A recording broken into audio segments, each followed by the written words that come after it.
میٹھی نیس ہو رہا ہے, اس کو کوئی غم نہیں, کوئی ٹینشن نہیں. یہ تو بندے مومن کی شان ہوتی ہے کہ مرنے کے بعد بھی اس کے چہرے پر وہ نورانیت اور وہ چمک اور وہ روحانیت اور وہ جو ہے اس کے چہرے کی خوشی ظاہر رہتی ہے. لیکن جو انسان گنہگار ہوتا ہے, فاسق و فاجر ہوتا ہے, مرنے کے ٹائم اس کو بہت زیادہ تکلیف ہوتی ہے, تو اس کے چہرے کالے پڑ جاتے ہیں یا اس کے چہرے پر تکلیف کے اثرات ظاہر ہوتے ہیں. بہرحال یہ اللہ رب العالمین بہتر جانتا ہے کہ کس کو کتنی تکلیف ہوتی ہے اور کس کو کتنے زیادہ درد ہوتا ہے موت کے وقت. اللہ رب العالمین کے سوا کوئی نہیں جانتا. لیکن موت میں تکلیف ہے, چاہے مومن کی موت ہو چاہے کافر کی موت ہو. اس فرق اتنا ہے کہ مومنوں کو تکلیف کم ہوتی ہے اور کافروں کو اور گنہگاروں کو تکلیف زیادہ ہوتی ہے. تو یہ 5 سوالات تھے موت سے متعلق. تو آئیے آگے بڑھتے ہیں. موت کے مراحل کیا ہے؟ موت کے مراحل سے متعلق 10 باتیں ہیں. اس کو انشاءاللہ ہم تھوڑا تھوڑا سمجھیں گے تاکہ اگلی جو کتاب ہماری شروع ہونے والی ہے اس میں آسانی ہو, کیونکہ یہی سب باتیں ہم انشاءاللہ اس میں پڑھیں گے اور ترتیب کے ساتھ پڑھیں گے اور اس کو پڑھتے ہوئے نصوص کو بھی سامنے رکھیں گے. موت کا جو پہلا مرحلہ ہے وہ ہے وقت کی تکمیل. وقت کی تکمیل, انسان کی زندگی مکمل ہو گئی. اب کسی انسان کی 40 سال میں مکمل ہو جاتی ہے, کسی کی 30 سال میں مکمل ہو جاتی ہے, کسی کی 35 سال میں مکمل ہو جاتی ہے, کسی کو کی 50 سال میں مکمل ہو جاتی ہے. اور اللہ کے نبی صلی اللہ علیہ وسلم نے اپنے امتیوں کی ایک جو ہے عمومی زندگی جو بیان کی وہ 60 سال. 60 سال اگر کسی کو زندگی مل گئی تو اللہ کے سامنے وہ یہ نہیں کہہ سکتا مجھے زندگی نہیں ملی. 60 سال ایک مکمل زندگی ہے. اللہ کے نبی صلی اللہ علیہ وسلم نے فرمایا اگر کسی کو 60 سال کی زندگی مل گئی تو اللہ کے سامنے عذر نہیں پیش کر سکتا کہ اللہ نے دنیا میں مجھے زندگی بہت کم دی یا زندگی مجھے کم ملی. تو بہرحال موت کے جو مراحل ہیں ان مراحل میں سب سے پہلا مرحلہ جو آتا ہے وہ ہے وقت کی تکمیل. جیسے وقت مکمل ہوگا اور موت کے سارے مراحل کے بعد دیگرے پورے ہوتے چلے جائیں گے. اور یہ موت کا وقت کب آئے گا, انسان کی زندگی کب مکمل ہوتی ہے, اللہ کے سوا کوئی بھی نہیں جانتا. تو پہلا مرحلہ ہے وقت کی تکمیل. اگر انسان کو یہ معلوم ہو جائے کہ میں فلاں مہینے کے اندر مروں گا یا فلاں جو ہے ہفتے کے اندر مروں گا یا فلاں دن کے اندر مروں گا, تو انسان پھر اس سے پہلے توبہ کر لے گا. کیونکہ اللہ کے نبی صلی اللہ علیہ وسلم نے فرمایا ان اللہ یقبل توبۃ العبد ما لم یغرغر, اللہ تعالیٰ بندے کی توبہ اس وقت تک قبول کرتا ہے جب تک غرغرے کا عالم طاری نہیں ہو جاتا, جب تک جانکنے کا عالم طاری نہیں ہو جاتا. تو اگر کسی شخص کو معلوم ہو جائے کہ ہماری موت 4 گھنٹے کے بعد ہونے والی ہے, 4 گھنٹے کے بعد جو ہے غرغرہ آئے گا, 4 گھنٹے کے بعد موت کا فرشتہ آئے گا, تو پھر ہر انسان تکمیل کر لے گا, اپنے اعمال کو سدھار لے گا, توبہ کر لے گا, استغفار کر لے گا. لیکن یہ کسی کو پتہ نہیں ہوتا. موت سے پہلے کسی کو معلوم نہیں پڑتا کہ اس کی موت کب آئے گی. کتنے لوگ اچانک ایکسیڈنٹ کے اندر چلے جاتے ہیں, کتنے لوگ ٹرین سے گر جاتے ہیں, کتنے لوگ ہوائی جہاز سے گر کر کے مر جاتے ہیں, کتنے لوگ دریا میں نہانے جاتے ہیں وہاں گر جاتے ہیں اور وہاں ڈوب جاتے ہیں, پانی کے اندر ڈوب کر کے مر جاتے ہیں.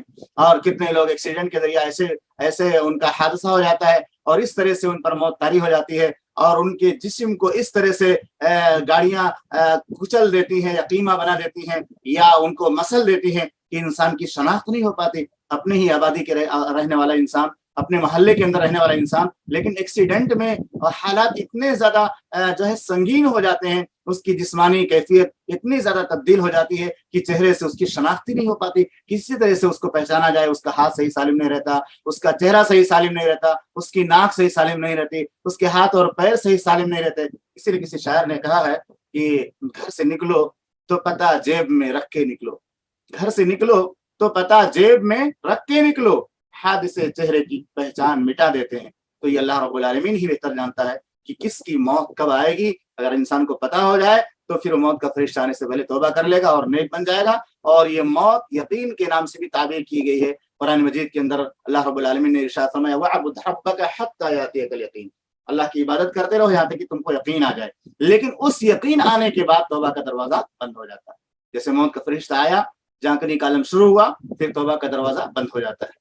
اسی لیے آپ نے قرآن میں پڑھا ہوگا کہ جب فرعون ڈوبنے لگا اور اپنے سامنے اس نے موت کو دیکھ لیا, اس کی توبہ کا دروازہ بند ہو گیا, تب اس نے کہا آمنت برب موسیٰ و ہارون, میں ہارون کے رب اور موسیٰ کے رب پر ایمان لاتا ہوں.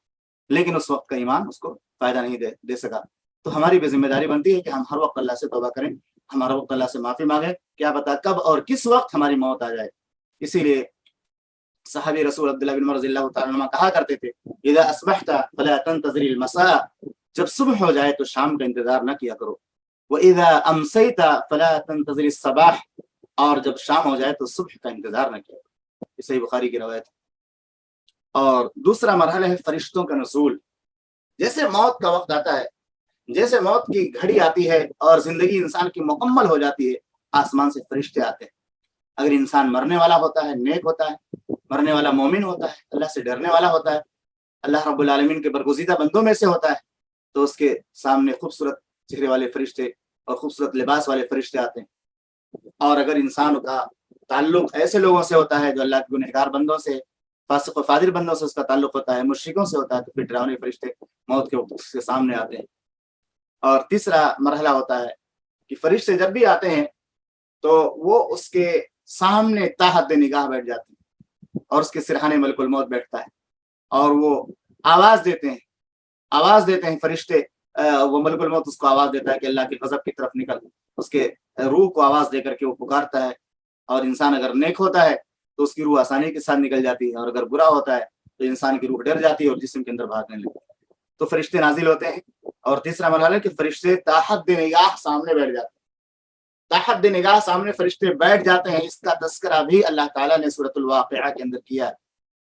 فلولا اذا بلغت الحلقوم وانتم حينئذ تنظرون، اللہ رب العالمین نے فرمایا کیوں نہیں جب اس وقت جب تمہاری روح تمہارے حلق کے اندر پھنس جاتی ہے، تمہارے حلقوم تک پہنچ جاتی ہے، وانتم حينئذ تنظرون، اور تم ٹکٹکی لگا کر کے دیکھ رہے ہوتے۔ تو موت کا جب فرشتے آتے ہیں تو وہ مرنے والا موت کے فرشتوں کو دیکھتا ہے، ٹکٹکی لگا کر دیکھتا ہے اتنے سارے لوگ کہاں سے آ گئے، لیکن اس فرشتوں کے دیکھنے کے بعد، فرشتوں کے آنے کے بعد وہ اپنی کیفیت کو زبان سے ادا نہیں کر پاتے۔ تو یہ منظر ہوتا ہے، یہ تیسرا مرحلہ ہوتا ہے کہ فرشتے آ کر کے سامنے بیٹھ جاتے ہیں۔ اور چوتھا مرحلہ وہی جھانکنے کا عالم، جو فرشتے کہتے ہیں اخرجوا انفسکم، اپنے روحوں کو نکالو، اپنی جانوں کو نکالو، اللہ رب العالمین کے غضب کی طرف نکل چلو۔ اگر انسان گنہگار ہوتا ہے تو اس کو اللہ کے غضب کا جو ہے کی بشارت دیتے ہیں اور اللہ کے غضب سے ڈراتے ہیں۔ تو چوتھا مرحلہ ہے کہ جھانکنے کے عالم شروع ہونے کے بعد انسان کے لیے توبہ کا دروازہ بند ہوتا ہے، اور فرشتے اس کو اللہ رب العالمین کی طرف چلنے کے لیے کہتے ہیں اے روح نکل اللہ رب العالمین کی ناراضگی کی طرف، اور اگر نیک روح ہوتی ہے تو کہتے ہیں اللہ کے رضا جوئی کی طرف، اس کی خوشنودی کی طرف۔ اس سے پہلے بھی ایک سوال آیا تھا کہ مرنے والا اگر نیک ہے تو اس کو تکلیف کیوں ہوتی ہے؟ اگر انسان گنہگار ہے تو بات سمجھ میں آتی ہے کہ فرشتے ڈوب کر سختی کے ساتھ نکالتے ہیں۔ جب فرشتہ کہتا ہے روح نکل اللہ کے غضب کی طرف نکل، اللہ کے عذاب کی طرف نکل، اللہ کی ناراضگی کی طرف نکل، تو کوئی بھی انسان اگر اس کو کہا جائے کہ تم چلو تمہاری پکڑ ہوگی، تم کو قید خانے میں ڈالا جائے گا، تمہاری پٹائی ہوگی، تو وہ بھاگے گا۔ تو ایسے ہی انسان اگر گنہگار انسان ہے اور اس کو فرشتے اللہ کے غضب سے ڈرا رہے ہیں، اگر اس کی روح کے نکلتے وقت تکلیف ہوتی ہے تو یہ بات سمجھ میں آتی ہے۔ لیکن اگر بندہ نیک ہے، اگر بندہ مومن اور مسلمان ہے، اللہ سے ڈرنے والا ہے، وہ زندگی بھر آخرت کی تیاری ہی کرتا رہا، نمازیں پڑھتا رہا، اللہ سے توبہ کرتا رہا، اگر کسی پر ظلم کیا تو اسے معافی مانگ لیا، اپنے حقوق ادا کرتے رہا، اس کے باوجود بھی اس کی روح کے نکلتے وقت کیوں تکلیف ہوتی ہے؟ محمد رسول اللہ صلی اللہ علیہ وسلم کو بھی تکلیف ہوئی تھی، موت کے وقت محمد رسول اللہ صلی اللہ علیہ وسلم کو بھی تکلیف سے گزرنا پڑا تھا، اور آپ کی بیٹی فاطمہ رضی اللہ تعالیٰ عنہ رونے لگی تھی، ہائے ابا جان کی تکلیف، ہائے ابا جان کی تکلیف، ہائے ابا جان کی تکلیف۔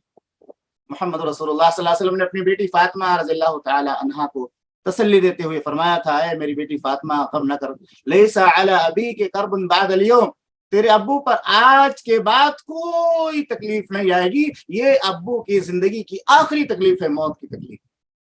تو مومن آدمی جو پوری زندگی آخرت کی تیاری کرتا رہا، اللہ کو راضی کرنے میں لگا رہا، اللہ کو خوش کرنے میں لگا رہا، اللہ کو راضی کرنے کے لیے کسی کی ناراضگی کی پرواہ نہیں کیا، ایسے آدمی کی روح بڑی آسانی کے ساتھ نکلتی ہے۔ اس کے باوجود تکلیف کیوں ہوتی ہے؟ اس تکلیف کا بھی تذکرہ اللہ کے نبی صلی اللہ علیہ وسلم نے کیا۔ آپ نے فرمایا ان الروح اذا قبض تبعه البصر، جب روح نکلتی ہے تو نگاہ اس کا پیچھا کرتی ہے۔ ایک سبب تکلیف کا یہ بھی ہوتا ہے کہ روح اور جسم کا ایک بڑا گہرا تعلق ہوتا ہے۔ ایک لمبے زمانے تک انسان کے جسم اور روح کا تعلق برقرار رہتا ہے، جب تک زندگی ہے دونوں ایک دوسرے میں گھلے ملے رہتے۔ روح اور جسم اگر ملے ہوئے ہیں تبھی تو انسان زندہ ہے۔ ایک لمبے زمانے تک روح کا تعلق جسم سے ہوتا ہے اور جسم کا تعلق روح سے ہوتا ہے، اور وہ ایک پل کے لیے بھی الگ نہیں ہوتے، ایک پل کے لیے بھی جدا نہیں ہوتے۔ انسان جب سوتا ہے خواب میں بھی اس کی روح کا تعلق اس کے جسم سے برقرار ہوتا ہے۔ تو ایک لمبا زمانہ گزر جاتا ہے ساتھ میں رہتے ہوئے، 40 سال 50 سال، کسی کا 60 اور 70 سال، کسی کا 80 اور 90 سال بھی ہو جاتا ہے۔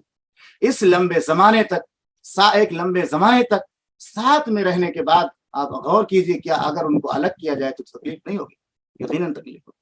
اسی لیے تکلیف ہوتی ہے کہ انسان کے جسم سے اس کی روح کو جدا کیا جاتا ہے، انسان کے جسم سے اس کی روح کو نکالا جاتا ہے۔ تو جو چیز آپس میں بالکل پیوست ہو گئی ہو، ایک لمبے زمانے تک ایک دوسرے کے ساتھ چمٹی ہوئی ہو، اس کو نکالیں گے نا تو بھی تکلیف ہوتی، اس کے نکالیں گے تو بھی تکلیف ہوتی۔ یہ قدرتی تکلیف ہے کہ اس میں تکلیف ہوگی، کیونکہ لمبے زمانے تک دونوں کا تعلق ہوتا ہے، ورنہ اللہ کی طرف سے تکلیف نہیں رہتی۔ فرشتے ان کو ڈراتے نہیں، فرشتے ان کو اللہ کے غضب سے کہ خوشخبری نہیں سناتے، بلکہ آسانی کے ساتھ کہتے ہیں نکل چلو، تمہارے لیے تو راستہ کھلا ہے، جنت میں بھی، جنت کا قبر کے اندر جنت کا بچھونا بچھایا جانے والا ہے، قبر میں جنت کی کھڑکی کھولی جائے گی۔ یہ ساری بشارت فرشتے سنا دیتے، لیکن وہ جو تعلق ہوتا ہے جسم کا اور روح کا باہمی، اس روح اور جسم کی جدائی سے بھی تکلیف ہوتی ہے۔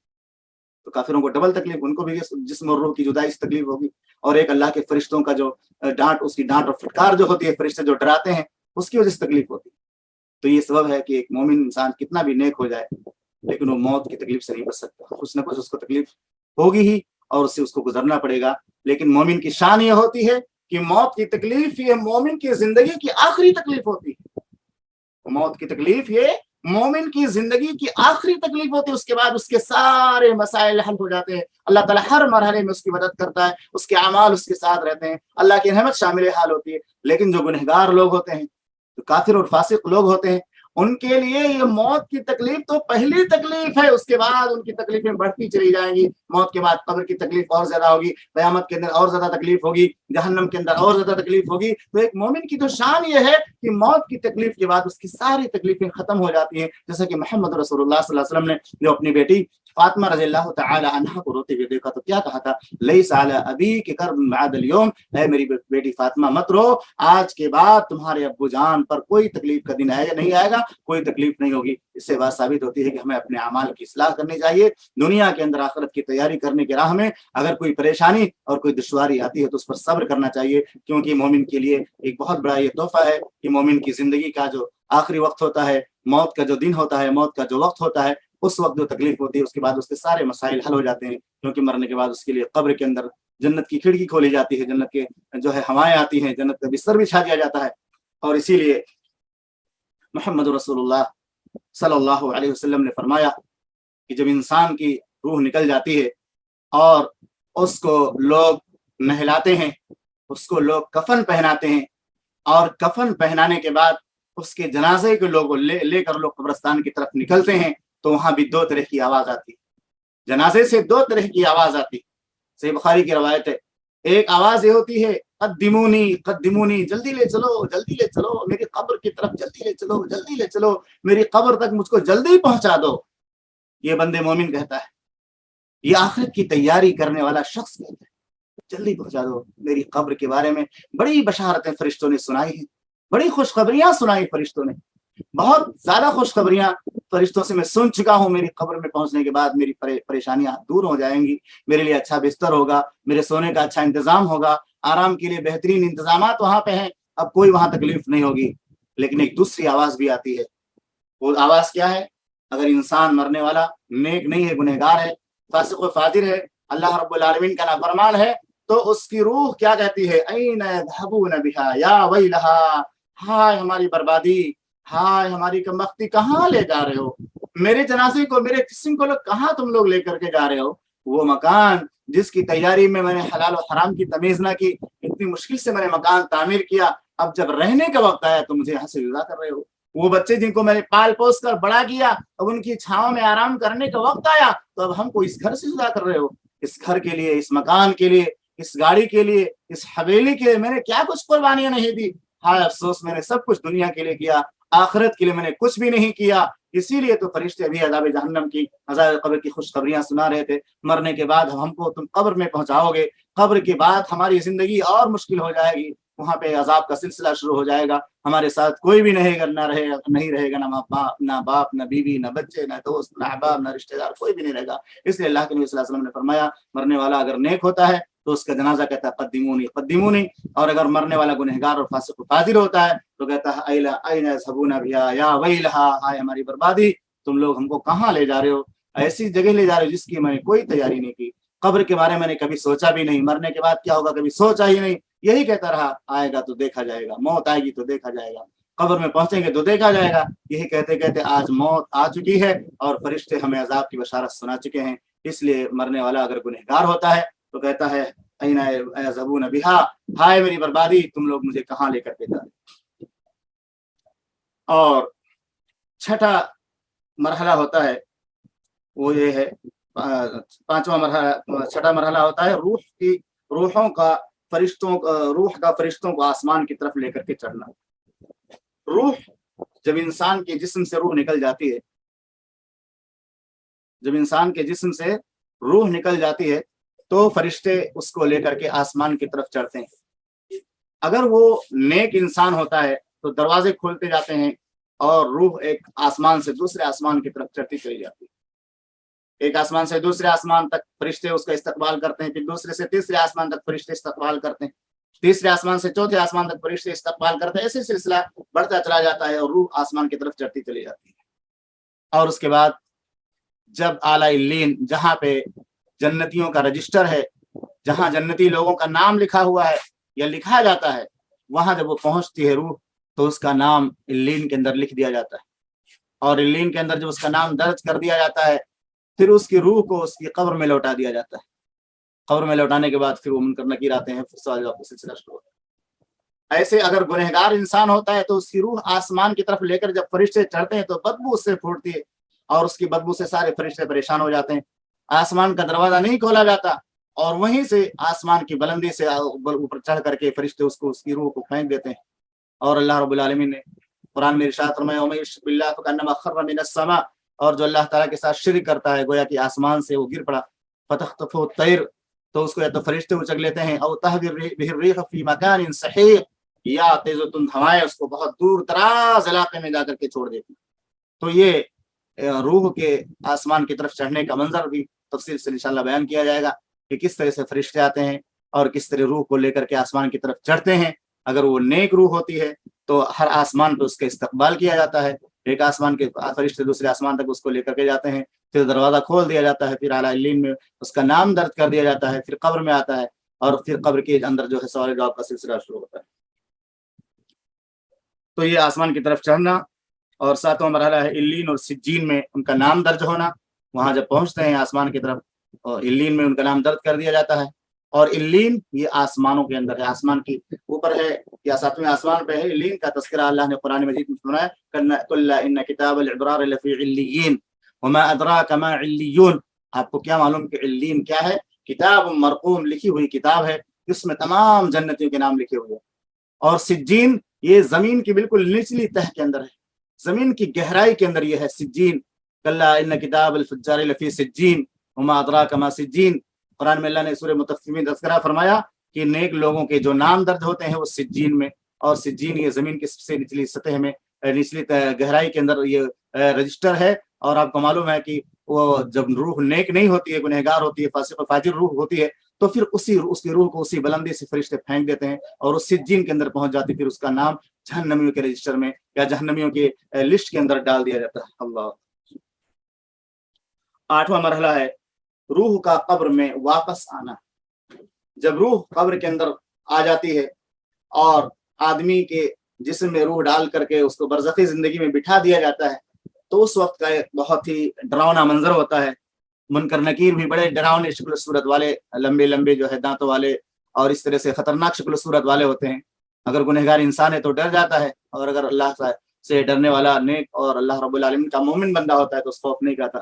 گنہگار انسان کو ڈر لگتا ہے قبر کے اندر، لیکن مومن کو ڈر نہیں لگتا، اس لیے کہ محمد رسول اللہ صلی اللہ علیہ وسلم نے اس کا تذکرہ فرمایا ہے کہ جب مومن انسان قبر کے اندر جاتا ہے تو وہ بڑے اطمینان کے ساتھ بیٹھا رہتا ہے اور فرشتے اس سے سوالوں کا جواب پوچھتے ہیں، تو اس وقت اس کے سامنے ایسا منظر پیش کیا جاتا ہے، ایسا ماحول پیش کیا جاتا ہے گویا کہ کوئی بندے مومن ظہر کی نماز پڑھ کے اس کے سویا، عصر کی نماز نہ پڑھ سکا، ابھی مغرب کا وقت ہو گیا، ایسے وقت میں وہ اٹھتا ہے، اپنے آنکھوں کو ملتے ہوئے اٹھتا ہے اور دیکھتا ہے منظر کہ ابھی سورج ڈوب جائے گا، تو فرشتوں سے کہتا ہے کہ فرشتوں مجھے نماز پڑھ لینے دو، ابھی میری عصر کی نماز چلی جائے گی، ابھی سورج ڈوب جائے گا اور میری عصر کی نماز فوت ہو جائے گی۔ آپ کو یہ بات معلوم ہے کہ جو مومن بندے ہوتے ہیں وہ خاص طور سے عصر کی اور فجر کی نماز کی بڑی محافظت کرتے ہیں، کیونکہ اللہ کے نبی صلی اللہ علیہ وسلم نے خصوصیت کے ساتھ ان نمازوں کی فضیلت بیان فرمائی۔ من صلی البردین دخل الجنہ، جس نے دو ٹھنڈے وقتوں کی نماز، دو ٹھنڈے وقت کی نمازوں کی محافظت کی، وہ جنت کے اندر داخل ہوگا۔ اس کا معنی یہ ہرگز نہیں ہوتا کہ آدمی صرف 2 ٹائم کی نماز پڑھے، کہنے کا معنی یہ ہے کہ تمام نمازوں میں ان 2 نمازوں کی حفاظت بہت مشکل ہوتی ہے۔ ایک فجر کی نماز کی محافظت، کیونکہ وہ نیند کا وقت ہوتا ہے، سونے کا وقت ہوتا ہے، اور ایک عصر کی نماز کی محافظت، کیونکہ عصر کی نماز یہ کاروبار کرنے کا وقت ہوتا ہے، مارکیٹنگ کا وقت ہوتا ہے، بازار کا وقت ہوتا ہے۔ آدمی عام طور سے ظہر کے بعد سامان لینے کے نکلتا ہے اور عصر کی نماز اس کی چلی جاتی ہے، عصر کی نماز چلی جاتی، پھر مغرب کے وقت آ کر کے گھر پہنچتا ہے۔ لیکن جو اللہ سے ڈرنے والے ہوتے ہیں وہ عصر کی نماز پڑھ کر کے نکلتے ہیں اور مغرب سے پہلے گھر پہنچ جاتے ہیں۔ لیکن اکثر لوگ ظہر کے بعد نکلیں گے، عصر کی نماز شاپنگ میں چلی جائے گی، مارکیٹنگ میں چلی جائے گی، یا اپنی دکان پر بہت زیادہ گراہک آ گئے، کسٹمر آ گئے، تو ان کو جو ہے سامان دینے میں وہ نماز چلی جاتی ہے۔ تو وہ بندے مومن جب وہ دنیا میں نمازی ہوتا ہے تو جب وہ سورج کے غروب ہونے کا منظر وہ دیکھتا ہے اور وہ سوچتا ہے کہ اب میری نماز عصر جا رہی ہے، تو فرشتوں سے کہتا ہے مجھے فرشتے نماز پڑھ لیں۔ تو یہ نواں مرحلہ یہی ہوگا کہ منکر نکیر جب قبر میں پہنچیں گے تو کون سا وقت ہوگا۔ منکر نکیر جب قبر میں پہنچتے ہیں اور بندے کو اٹھا کر کے بٹھاتے ہیں، مرنے والے کو، تو وہ وقت ایسا وقت ہوتا ہے کہ سورج ڈوبنے کے قریب ہے، بالکل سورج غروب ہونے والا ہے، اور بندے مومن اپنی عصر کی نماز کو یاد کرتے ہیں۔ اور آپ غور کیجئے، اللہ نے قرآن میں ایک قانون بیان کیا ہے، اس قانون کو اگر ہم یاد رکھیں تو انشاءاللہ ہماری دنیا بھی سنور جائے گی اور آخرت بھی سنور جائے گی۔ وہ قانون کیا ہے؟ فَاذْكُرُونِي أَذْكُرُكُمْ وَاشْكُرُوا لِي وَلَا تَكْفُرُونَ۔ اللہ رب العالمین نے فرمایا مجھے یاد رکھو میں تمہیں یاد رکھوں گا، مجھے یاد رکھو میں تمہیں یاد رکھوں گا، میرا شکر ادا کرو میری ناشکری نہ کرو۔ آپ غور کیجئے کہ جو بندہ پوری زندگی اللہ کو یاد کرتا رہا، عصر کی نماز کی محافظت کرتا رہا، اور اللہ تعالیٰ کو وہ قبر کے اندر بھی یاد رکھا ہوا ہے، قبر کے اندر بھی اللہ کو فراموش نہیں کر رہا، قبر کے اندر بھی اللہ کو نہیں بھول رہا ہے، اللہ رب العالمین اس کو قبر میں بھی یاد آ رہا ہے، اللہ کو قبر میں بھی یاد کر رہا ہے، تو ایسے بندے کو اللہ تعالیٰ قبر میں کیسے فراموش کرے؟ یقیناً اللہ کی رحمت ایسے بندے کے ساتھ شامل حال ہوگی، اور اس کی برزخ کی منزلیں اور قبر کی منزلیں آسان ہو جائیں۔ تو مرنے کے فرشتوں کے آنے کا وقت جو ہوتا ہے، منکر نکیر کے آنے کا جو وقت ہوتا ہے قبر کے اندر، وہ ایسا وقت ہوتا ہے کہ گویا سورج ڈوبنے والا ہے۔ اور یہی میں ایک بات اور ذکر کروں، ہمارے جو بھائی جڑے ہوئے ہیں، ہماری جو بہنیں جڑی ہوئی ہیں اس کورس کے اندر حصہ لے کر کے، بڑی خوش نصیب ہے، اللہ ہم سب کو صحیح معنوں میں اس سے زیادہ سے زیادہ فائدہ حاصل کرنے کی توفیق عطا فرمائے۔ میں آپ کو بتاؤں، آج بہت سارے لوگوں سے جب یہ کہا جاتا ہے کہ آپ نماز کیوں نہیں پڑھتے، آخرت کی تیاری کے لیے نماز ضروری ہے، تو کیا جواب دیتے ہیں؟ جواب یہ دیتے ہیں کہ آخرت کی تیاری کے لیے نماز ضروری، ٹھیک ہے ضروری ہے، ہم بہت سارے کام کرتے ہیں، صرف نماز ہی تو نہیں پڑھتے ہیں، ہم بہت سارے کام کر لیتے ہیں، صدقات و خیرات کرتے ہیں، غریبوں کی مدد کرتے ہیں، یتیموں کی مدد کرتے ہیں، بیواؤں کی مدد کرتے ہیں، دوسروں کے کام آتے ہیں، وہ سارے کام کرتے رہتے ہیں، صرف ایک نماز میں سستی ہو جاتی ہے، صرف یہی نماز میں کوتاہی ہو جاتی ہے۔ میرے بھائی یاد رکھیے، نماز قبر کے اندر ایک بندے مومن کے لیے سہارا بنے گی، قبر کے اندر مومن کے نجات کا ذریعہ بنے گی۔ وہ کیوں؟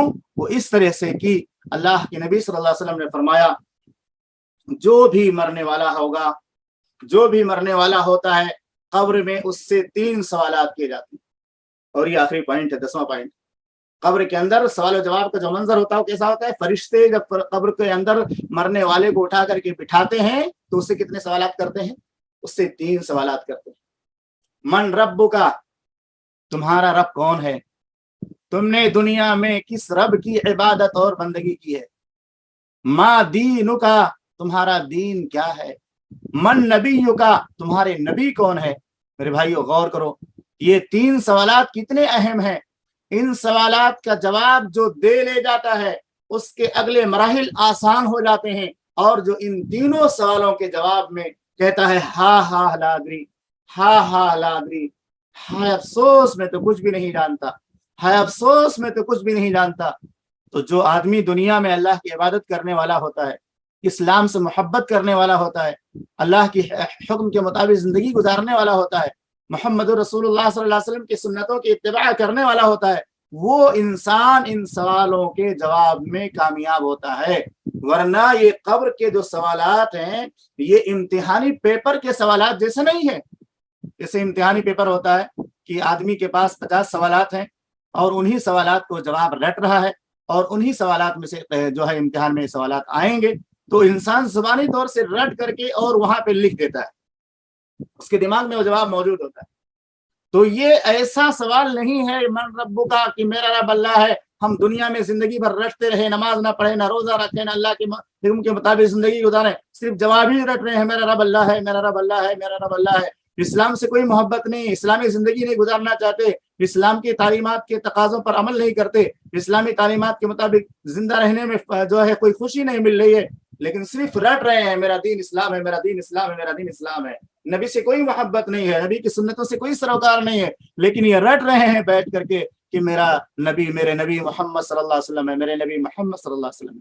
اب غور کیجئے کیا صرف اس طرح طوطوں کی طرح رٹ کر کے کوئی آدمی کامیاب ہوگا؟ ایک آدمی جو اسلامی زندگی گزارتا ہے اور ایک آدمی اسلامی زندگی نہیں گزارتا، صرف سوالوں کا جواب رٹ رہا ہے، وہ کہتا ہے کہ ہم کو یہ جواب یاد کرنا، اسلامی تعلیمات پر عمل کرنے سے کیا فائدہ، صرف 3 ہی تو سوال ہونے والے ہیں قبر میں، صرف 3 ہی سوال ہونے والے، اس کو یاد کرتے رہو، میرا رب اللہ ہے، دن رات رٹتے رہو، میرا رب اللہ ہے، میرا دین اسلام ہے، میرے نبی محمد صلی اللہ علیہ وسلم ہے۔ اب اسلام پہ عمل نہ کرو، صرف سوال کے جواب رٹتے رہو، تو وہ دنیا کا امتحان حال نہیں میرے بھائیو کہ آپ وہاں پہ جواب دے لے جائیں گے تو آپ کامیاب ہو جائیں گے۔ یہ رٹ کر کے آپ اس جواب کو رٹ کر یاد کر کے قبر میں جواب نہیں دے پائیں گے۔ قبر میں جواب کب دے پائیں گے؟ جب آپ حقیقی معنوں میں اللہ پر ایمان لائیں گے، حقیقی معنوں میں اللہ کی توحید کو اپنائیں گے، حقیقی معنوں میں اللہ کی عبادت کریں گے، حقیقی معنوں میں اسلام سے محبت کریں گے، اسلام کی تعلیمات پر عمل کریں گے، تب جا کر کے کہہ پائیں گے کہ میرا دین اسلام ہے، تب جا کر کے کہہ پائیں گے کہ میرے نبی محمد رسول اللہ صلی اللہ علیہ وسلم ہے۔ صرف رٹ کر کے کوئی جواب دے لے جائے ایسا نہیں ہوتا میرے بھائیوں۔ اس لیے ہمیں اور آپ کو چاہیے کہ یہ 3 جو سوالات ہیں ان کو عملی طور سے یاد کریں، عمل کر کے اللہ کو راضی کر کے اسلامی تعلیمات کو اپنی زندگی میں نافذ کر کے محمد رسول اللہ صلی اللہ علیہ وسلم کی سنتوں کو اپنا کر کے ان سوالات کا جواب یاد کریں گے، عمل کریں گے، تو جا کر کے آپ کامیاب ہو سکتے ہیں۔ بغیر عمل کیے ہوئے صرف رٹا مارتے رہیں کہ میرا رب اللہ ہے، میرا دین اسلام ہے، میرے نبی محمد صلی اللہ علیہ وسلم ہے، صرف رٹا مار کر کے، صرف رٹ کر کے آپ کبھی کامیاب نہیں ہو سکتے، کیونکہ دنیا میں بہت سارے ایسے لوگ آئے جو عمل کرنے میں کوتاہ تھے، عمل نہیں کرتے تھے، اللہ کی عبادت سے دور تھے، بندگی سے دور تھے، وہ ناکام ہو گئے۔ تو عمل کرنے کے ساتھ ساتھ اس کے جوابات کو سمجھنا، اور جوابات سمجھنے کے ساتھ عمل کر کے دکھانا، یہ عمل ہمارے ساتھ اگر رہے گا تب جا کر کے ہم اس جو ہے ان سوالوں کے جواب میں کامیاب ہو جائیں گے۔ میں کہہ رہا تھا کہ یہ جو 3 سوالات ہیں، ان سوالات کو، قبر کی یہ 3 جو سوالات ہیں، ان سوالات کو اگر ہم یاد کرنا چاہتے ہیں، اور اگر ہم یہ چاہتے ہیں کہ قبر میں یا ہم کو یاد رہیں، تو صرف زبانی رٹ کر کے کام نہیں بنے گا۔ اس کے لیے سب سے بہترین عمل ہے نماز۔ نماز یہ عملی طور سے انسان کو قبر کے سوالوں کا جواب یاد کراتی ہے۔ کون سا عمل ہے؟ نماز۔ نماز یہ ایک ایسا عمل ہے جو عملی طور سے اپنے پڑھنے والے کے لیے قبر کے سوالوں کو آسان کرتی ہے اور اس کو یاد کراتی ہے۔ آپ غور کیجئے کہ کوئی آدمی اگر نماز پڑھتا ہے، 5 وقتہ نمازوں کا جو ہے پابند ہے، دن اور رات میں 5 وقت کی نمازیں پڑھتا ہے، تو وہ کس طرح سے پہلے سوال کا جواب یاد کرتا ہے؟ اندازہ لگائیے آپ۔ ایک حدیث پر غور کر لیجئے، اللہ کے نبی صلی اللہ علیہ وسلم نے فرمایا جو شخص سورہ فاتحہ نماز کے اندر سورہ فاتحہ نہیں پڑھتا، من لم يقرأ بأم القرآن لا صلاة لمن لم يقرأ بأم القرآن، لا صلاة لمن لم يقرأ بأم القرآن۔ جو شخص ام القرآن نماز میں نہیں پڑھتا اس کی نماز نہیں ہوتی۔ ام القرآن سے مراد سورۃ الفاتحہ ہے۔ اب غور کیجئے کہ سورۃ الفاتحہ جب انسان پڑھتا ہے تو اس کی پہلی آیت میں کون سے سوال کا جواب قبر کا موجود ہے؟ پہلے سوال کا جواب موجود ہے الحمدللہ رب العالمین۔ ہر طرح کی تعریف اس اللہ کے لیے ہے جو سارے جہانوں کا پروردگار ہے۔ پہلے سوال کا جواب آپ غور کیجیے، کتنی بار انسان یاد کرتا ہے جو نماز پڑھنے والا ہوتا ہے۔ دن و رات میں 5 وقتہ نمازیں ہیں، 5 وقتہ نمازوں میں 17 رکعات ہیں، اس کے علاوہ 12 رکعات ہیں۔ ان تمام رکعاتوں کے اندر ہر رکعت میں پہلے سوال کا جواب کیسے یاد ہوتا ہے؟ الحمدللہ رب العالمین